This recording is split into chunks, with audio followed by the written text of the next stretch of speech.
Հիսուս նմանեցրեց երկնքի արքայությունը այս կամ այս կյանքի պատկերին կամ այս ցելին։ Ինչ է Աստծո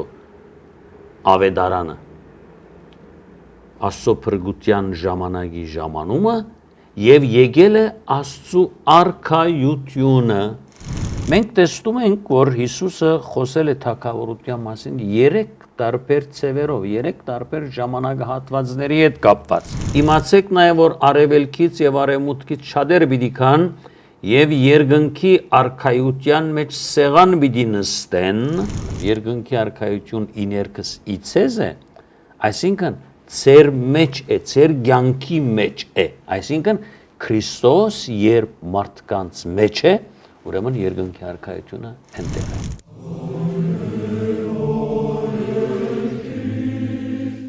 Եկեսցե արքայություն քո։ Պարոն Կապուճյան, տերունական աղոթքում մենք խնդրում ենք, որ գա Տիրոջ արքայությունը։ Ինչ նկատի ունենք ասելով Տիրոջ թագավորություն, չէ՞ որ այն տարբերվում է այս աշխարհի թագավորություններից, տարածություն չէ, մեր մեջ է, բայց մեզնից վեր է։ Ուրախ եմ քո այն իմացության, որ ասեցիր, սա դարածք չէ։ Արդարացի է, մի քիչ հետո ավելի մանրամասնորեն կանդրադառնամ այս հարցին։ Բացահայտ եւ ակնհայտ է, որ Աստծո արքայությունը կենտրոնական դեր է զբաղեցնում Հիսուսի ուսուցումներին, քարոզների մեջ։ Հիսուս միշտ էլ կենտրոնացել է։ Նույնիսկ տեսեք, եթե հաշվենք ավետարաններում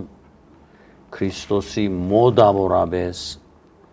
ամբողջական 52 եւ ավելի կոնկրետ 38 արագները, նրանցից 12-ը կոնկրետ նվիրված են Աստծո թագավորության կամ երկնքի արքայության։ 12 եւ Հիսուս նմանեցրեց երկնքի արքայությունը այս կամ այս կյանքի պատկերին կամ այս ցևին։ Տեսեք, Մարգոսի ավետարան, որ ըստ Սուրբ Քրոց մասնակետի առաջի գրված ավետարանն է, որտեղ ասվում է առաջի գլուխ եւ 14-րդ համարում Հովհաննեսի բանդարգությունից հետո Հիսուսը եկավ Գալիլեա, նա քարոզում էր Աստծո ավետարանը, ասելով հասել է փրկության ժամանակը։ Ինչ է Աստծո ավետարանը, Աստծո փրկության ժամանակի ժամանումը եւ եկել է Աստծո արքայությունը, շատ հստակ կերպով Հիսուսի խոսքերն են, որ երկնքի արքայության մասին է։ Եվ Հիսուս ինքը արքայության քարոզչությունը նկարագրեց որպես իր վրա դրված ամենակարևոր բարդականություն եւ պատասխանատվություն։ Ես պետք է Աստծո ավետարանը քարոզեմ։ Սա հանձնարարություն է, ամենակարևոր հանձնարարությունն է, որովհետեւ ես դրա համար եմ ուղարկվել։ Եվ այս խոսքի արտահայտությունները մենք նաեւ գտնում ենք մարգարեական քրականության մեջ։ Եսային ասում է. դրա համար Աստված ինձ օծեց, ինձ ուղարկեց նաև քարոզելու Աստծո արքայության ավետարանը։ Երբ մենք փորձում ենք հասկանալ այս արտահայտության իմաստը, Աստծո արքայություն, երկնքի թագավորություն, մենք հանդիպում ենք որոշակի արեղծվածային,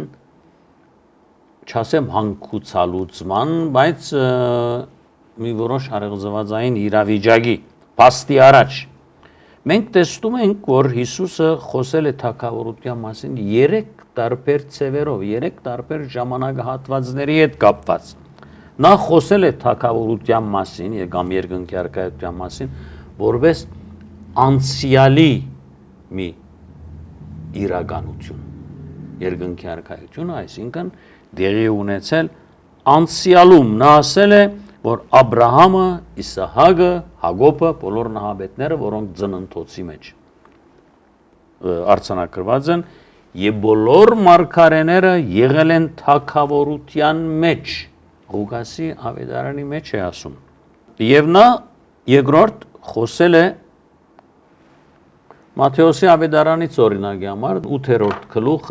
11-րդ համարը եթե փորձենք կարդալ, մենք հստակորեն պիտի այս արտահայտության Աստծո արքայության իբրև անցյալի իրականություն տեսեք, ասում եմ ձեզ, որ նույնիսկ Իսրայելում այսպիսի հավատ ունեցող մեկին չկա։ Իմացեք նաև, որ արևելքից եւ արևմուտքից շատեր պիտի կան եւ երկնքի արքայության մեջ սեղան պիտի նստեն։ Երկնքի արքայության մեջ սեղան նստելը դա Մեսիայի քալստյան հրյական ընկալման հարցեր Աբրահամի, Իսահակի եւ Հակոբի հետ անցյալի իրականություն է։ Նա Հիսուս խոսել է թագավորության մասին, որպես ներգայի մի իրավիճակ ժամանակահատված։ Աստծո թագավորությունը ծեր մեջ է։ Ուր եք փնտրում երկնքի արքայություն Հիսուս ասում է։ Այստեղ կամ այնտեղ։ Երկնքի արքայությունը արդեն հասել է։ Երկնքի արքայությունը ծեր մեջ է։ Իմիջայլոց այս երկնքի արքայությունը ծեր մեջ է արտահայտությունը ոմանք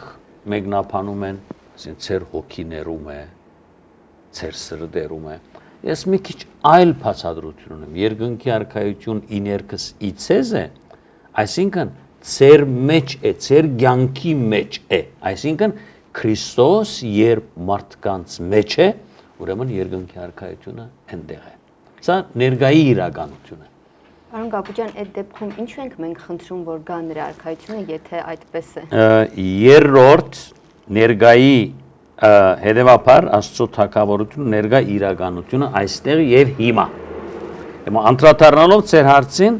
երրորդ մոդեցումը Հիսուսի նա Աստծո արքայության մասին խոսել է որպես աբաքայի մի իրավիճակ, աբաքայում դերի ունեցած, քանի որ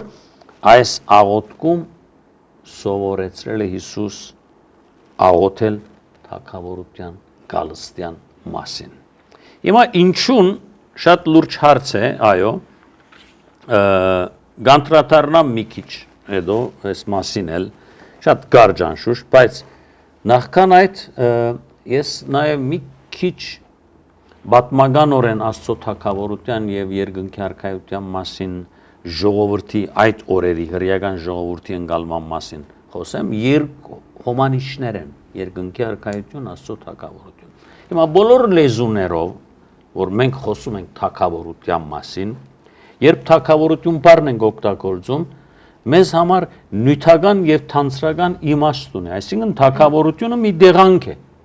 գալված։ Եվ այսօր ցանկացած իրականություն, ցանկացած իրավիճակի մասին, թագավորության իրավիճակի մասին, որ մենք խոսենք, բնականորեն պիտի մտածենք, այսինքն ես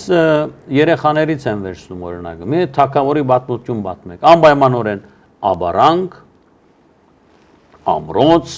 դրոշներ, աշտարակներ, զինվոր, գահ, թագավոր, թագուհի, նյութական արտահայտություններ են բոլորը, թանցրական, այսինքն շոշափում ենք թագավորություն արտահայտում, բոլոր լեզուներով, բացի այն լեզվով, որ Հիսուսի ժամանակ խոսվում էր արամեերենի մեջ, թագավորություն արտահայտությունը եւ բառը թանցրական իմաստ չունի, շատ ավելի վերացական իմաստ ունի արամեերեն լեզվի մեջ, որ նշանակում է, թե Աստված է իշխում կամ կառավարում, այսինքն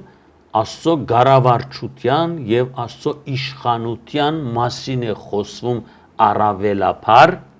թագավորություն արտահայտությունը, քան թե դեղանքի կամ գալվածի մասին, այսինքն Աստծո հոմանիշ Աստծո կորձունեության, որտեղ Աստված իշխում է, որտեղ Աստված է դիրում։ Հրեական մտածողության անդրադառնալով երկու ընկալումներ կան այս արտահայտության կապված։ Առաջին, Աստված թագավորն է Իսրայելի ժողովրդին եւ իր թագավորական իշխանությունը էֆեկտիվ է, արդյունալից, արդյունավետ, ազդու, երբ Իսրայելը հնազանդ է Թորային, իրենց օրենքին։ Սա թակավորության կապած ընկալումն է ժողովրդին։ Երկրորդ հрьяաների համար թակավորությունը մի իրողություն է, որ գալու է աբակային, սա աբակայի կապված հույս է։ Քիչ առաջվա հարցին անդրադառնալով դրա համար հրեական մտածողության մեջ աբակայի կապված հույս է, բայց նման հույս կարող է ժամանակավոր լինի եւ քաղաքական բնույթ կրի, այնպես ինչպես հрьяաները ունեին։ Հիսուսի ուսուցումների մեջ մենք հանդիպում ենք այնպիսի արտահայտությունների, որոնք այս շրջագծի կամ այս շրջածիրի մեջ չեն մտնում։ Աշուշ Թորայի կապված հարցը իր հերթին, բայց քաղաքական բնույթ եւ ժամանակավոր հույսի բնույթը չեն գրում։ Այլ այս իմաստով Աստծո թագավորությունը եկել է, հասել է։ Տեսեք, Հովհաննես Մկրտչի աշակերտները երբ Հիսուսի մոտեցան եւ ավետարանիչները ասում են Մատթեոսն ու Ղուկասը, ասում են Հովհաննեսը իր պատգամավորներին, իր աշակերտներին գրգեց Հիսուսի մոտ ասելու թե դու ես